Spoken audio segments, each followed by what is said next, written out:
বাস করছি। আমাদের এই সিভিলাইজ ওয়ার্ল্ডে যদি এভাবে জেনোসাইড হয়, তাহলে আমরা কি নিজেদেরকে মানব জাতি হিসাবে পরিচয় দিতে স্বাচ্ছন্দ্য বোধ করা উচিত? আমাদের নিজেদের ধিক্কার দেওয়া উচিত। নেতানিয়াহু যা করছে তার সমস্ত ইন্টারন্যাশনাল তাকে বয়কট করা উচিত। তার কোনো কিছুই আমাদের গ্রহণ করা, ইভেন একটা দেশ চলে তার ব্যবসা বাণিজ্য দিয়ে, তার ব্যবসা বাণিজ্যে তার সমস্ত প্রোডাক্ট আমাদেরকে বয়কট করা উচিত। আমরা আন্তর্জাতিকভাবে আমাদের ইউএনের চেয়ারম্যান এসছেন, উনি আমাদেরকে আশ্বস্ত করে গেছেন, উনি আমাদের বাংলাদেশের রোহিঙ্গাদের সমস্যার সমাধান করার জন্য আমাদেরকে প্রতিজ্ঞা করে গেছেন।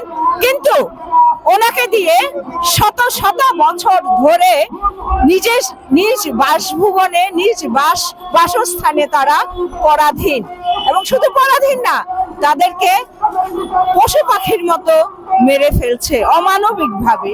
এটা বন্ধ করা উচিত, না হলে আমরা সেই আমাদের ইউএনএকে স্টপ করে আমরা অন্য সংগঠন করে হলেও এটাকে এই জেনোসাইড বন্ধ করা উচিত।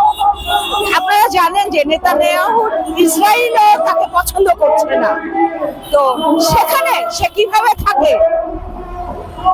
আন্তর্জাতিক আদালতে আমার মনে হয় সহসাই আমরা কমপ্লেইন করে এর বিচার করা উচিত, এবং আমরা চাই যে নেতানিয়াহু নিপাত যাক, ইসরায়েল নিপাত যাক, ফিলিস্তিনের জয় হোক। জয় ফিলিস্তিন।